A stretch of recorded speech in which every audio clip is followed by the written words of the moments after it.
Good evening.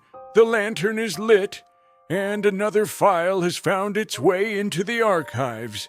There are certain things the dead leave behind: photographs, letters, names carved into stone, but sometimes they leave something that was never meant to be found. Tonight's file concerns a cassette tape. No name, no date, only 5 words written across its yellowed label. Do not play after midnight. It was found beneath a grave, and someone played it. This is file number 001, the tape beneath the grave. The discovery was made on an October afternoon. A cemetery caretaker had been repairing the ground around an old grave near the eastern edge of the property. The stone belonged to a woman named Eleanor Vale, born in 1948, died in 1987, 39 years old, nothing unusual, at least not at first. But while replacing soil that had collapsed near the base of the headstone, his shovel struck something, not stone, not bone, metal. 6 inches beneath the earth was a small rusted tin.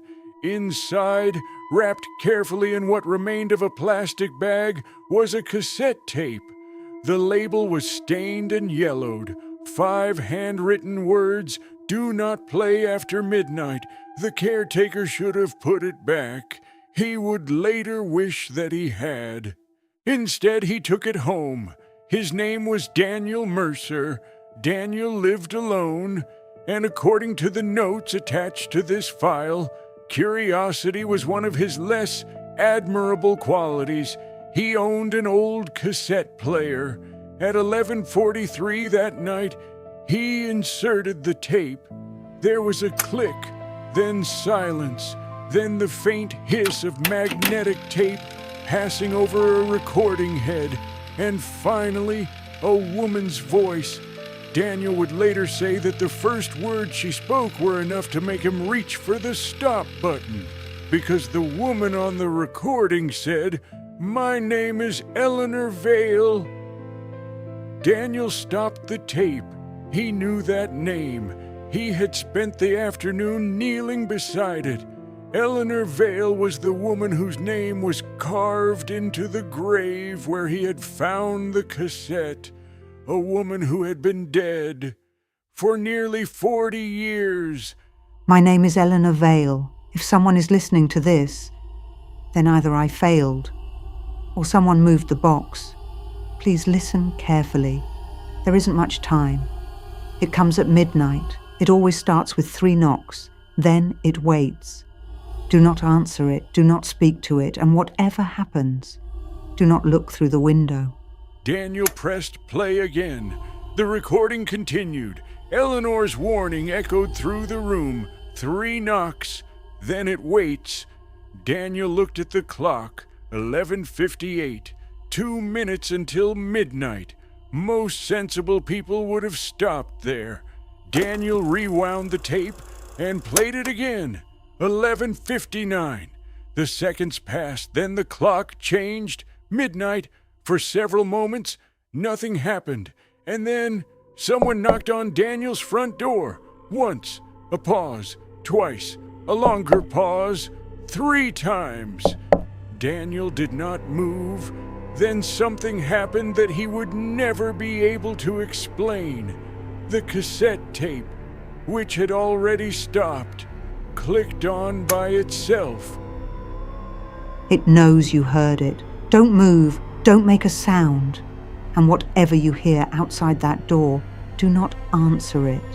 It can imitate voices. It knows the voices you miss most. But they are not outside. They are not calling for you. Daniel, if it knows your name, do not let it see your face. Daniel stared at the cassette player. There was a problem. He had already listened to that section of the recording. Eleanor had never said his name. Those words had not been there before. Daniel reached for the power cord and pulled it from the wall. The cassette player kept running. The reels continued to turn. Then something touched the window, a long, slow scrape across the glass. Daniel froze. He lived on the second floor. There was no balcony, no fire escape, and no tree grew close enough to reach the window. Another scrape moved across the glass, longer this time. Daniel looked toward the curtains. They were closed, but in the thin moonlight behind them, he could see a silhouette. Something was standing outside, too tall to be a person, too still to be alive. Then it spoke.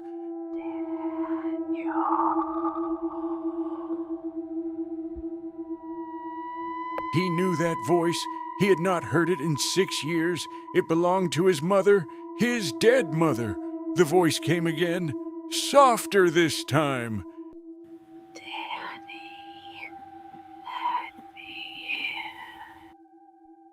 Daniel, don't look at her. That isn't your mother.